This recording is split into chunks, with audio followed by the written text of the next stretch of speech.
আসসালামু আলাইকুম। তাসলিমা সিম্পলের আজকের আয়োজনে সবার জন্য নিয়ে এসেছি কলিজা, ফ্যাপসা, মাংস, গুদ্দা সবগুলোর কম্বিনেশনে একটি সুন্দর কম্বো রেসিপি। অনেক সময় দেখা যায় কলিজাটা অনেকেই খেতে চায় না, রান্নার পরেও গন্ধ থেকে যায়। গরু বলুন আর খাসি বলুন, মাংস, কলিজা যেগুলোই আমরা নিব ছোট ছোট করে টুকরো করে নিয়েছি। আর মশলাগুলো নিয়েছি স্টেপ বাই স্টেপ, এগুলো দিব আর বলে দিব। আলু নিয়েছি আমি কেটে ধুয়ে পরিষ্কার করে নিয়েছি। আজকের রেসিপিতে আমি আপনাদের দেখাবো কি কি স্টেপ ফলো করে কলিজাটা পরিষ্কার করলে সহজে কলিজার গন্ধটা পুরোপুরিভাবে দূর করা যাবে। সেই সাথে কোন কোন মশলার স্পর্শে রান্না করলে এর কালার ও টেস্ট ভালো হবে। আমি কলিজাটাকে কেটে ভালো করে ধুয়ে নিয়েছিলাম। তারপর 1 মগ টাটকা গরম পানি আর 2 টেবিল চামচ ভিনেগার দিয়ে 20 মিনিট ভিজিয়ে রাখবো। তারপরে ধুয়ে নিব। এইভাবে যদি আপনি কলিজাটা ওয়াশ করেন, রান্না করার পরে এটার রেজাল্ট আপনি নিজেই দেখতে পারবেন।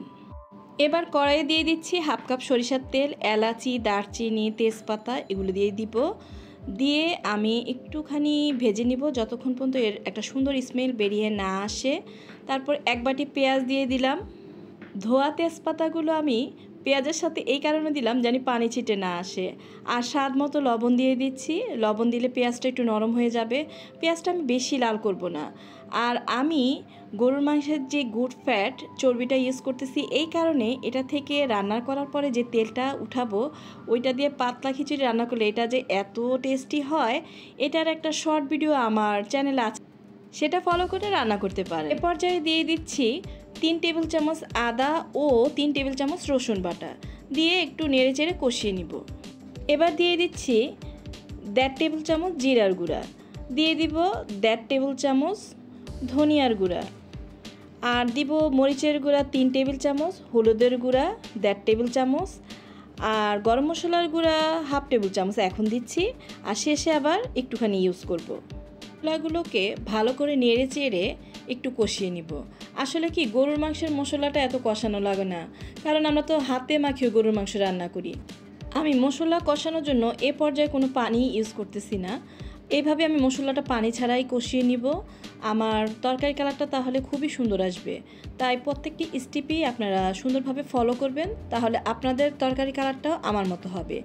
গরুর মাংসটা আগে দিয়ে একটুখানি কষিয়ে নিচ্ছি।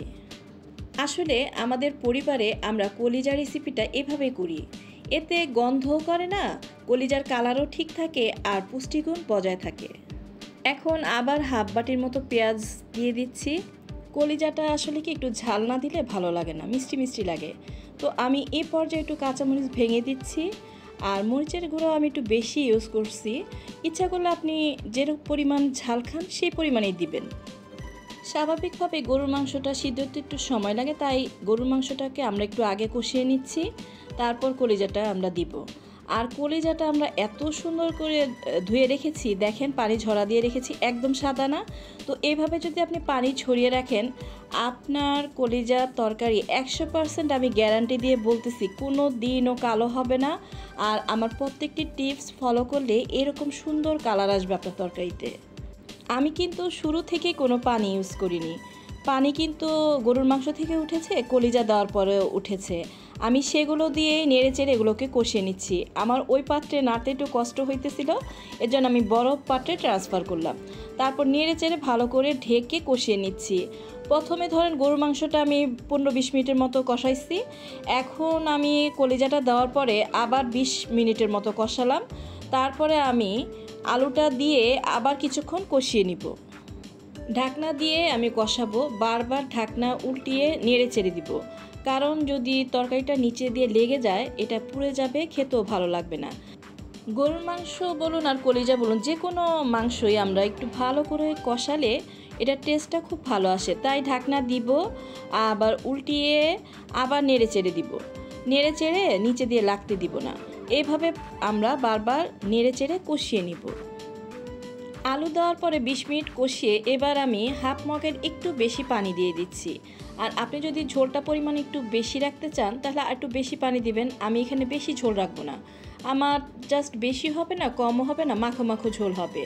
তো আমি ঢেকে আরও 20-30 মিনিটের মতো রান্না করব। 20-30 মিনিটের মতো রান্না করব। তো প্রথমে তো আমরা হাই হিটে বলক আনিয়েছিলাম, তারপর লো হিটে রেখে দিয়েছিলাম যাতে আমাদের মাংসটা কলিজাটা সিদ্ধ হয়ে যায়। ঢাকনা দিচ্ছি, আবার একটু নেড়ে চেড়ে দিচ্ছি উল্টিয়ে অফ ক্যামেরায়। তারপরে আমরা চলে যাব আমাদের দ্বিতীয় স্টেপে, সেটা হচ্ছে আমাদের স্পেশাল বাগার। আমি তো পুরো রান্নায় সরিষার তেল ইউজ করতেছি, আপনারা ইচ্ছা করলে যে তেলটা ইউজ করেন সেটা ইউজ করবেন। তেলটা মোটামুটি গরম হয়ে এলে 1 চামচ আস্ত জিরা দিয়ে দিচ্ছি। এক্ষেত্রে আমি জিরার গুঁড়া দিতেছি না, এই কারণে জিরার গুঁড়াটা দিলে তরকারি ভালো লাগে কিন্তু ওই যে কালো হয়ে যাবে। আর 1 বাটি পেঁয়াজ কুচি দিয়ে দিলাম। পেঁয়াজটা ভালো করে লাল হলে তারপরে আমরা বাগারটা কমপ্লিট করব। এটাকে তরকা বাগারও বলতে পারেন। শেষে কলিজায় এই বাগারটা দিলে এত সুন্দর ফ্লেভার আসে। আর এই যে বাগারের যে স্টেপটা আমি দিতেছি, প্রত্যেকটা স্টেপ এভাবে দিবেন, দেখবেন আপনার কলিজার তরকারিও এরকম ফ্লেভারফুল হবে। অন্য একটি চুলা আমি একদম লো হিটে তরকারিটা রেখে ঢেকে রেখেছিলাম, আস্তে আস্তে হচ্ছে আর কি। আর বাগারটা দিয়ে আমি আমার যে বলেছিলাম যে শেষে গরম মশলার গুঁড়ো আরও হাফ চামচ দিব, একটু 4-5টা কাঁচামরিচ দিলাম, দিয়ে একটু নেড়ে চেড়ে আমি এখন ঢেকে রাখবো একদম লো হিটে। আরও 10 মিনিট রেখে দিব, তারপর আমার রান্নাটা কমপ্লিট হয়ে যাবে। আর রান্নার ক্ষেত্রে আমি যে স্টেপগুলো ফলো করেছি, প্রত্যেকটি স্টেপই আপনি ফলো করবেন, দেখবেন আপনার তরকারি কালারটাও এরকম জোস হবে। কি কালারটা কেমন লাগতেছে? খুব সুন্দর না? কালারটা দেখলেই বোঝা যায় আসলে তরকারিটা কীরকম স্বাদের হবে। বরাবরের মতো এই রান্নায় আমি চেষ্টা করেছি রান্নাটা কিভাবে কত সহজে করা যায়। যত সহজ স্টেপগুলো আছে সেগুলো আমি ফলো করছি আর আপনাদেরকে দেখাইছি। আর তেলটা উঠিয়ে, বাড়তি যে তেলটা সেটা উঠিয়ে আমি পরিবেশনে চলে গেলাম। আর এরকম নিত্য নতুন রান্না যদি পেতে চান তাহলে আমার চ্যানেলটিকে সাবস্ক্রাইব করে আমার পাশেই থেকে যান। আর এ পর্যন্ত একটি লাইক দিয়েছেন তো, আর একটি সুন্দর কমেন্ট আশা করছি। আজ এ পর্যন্তই, আল্লাহ হাফেজ।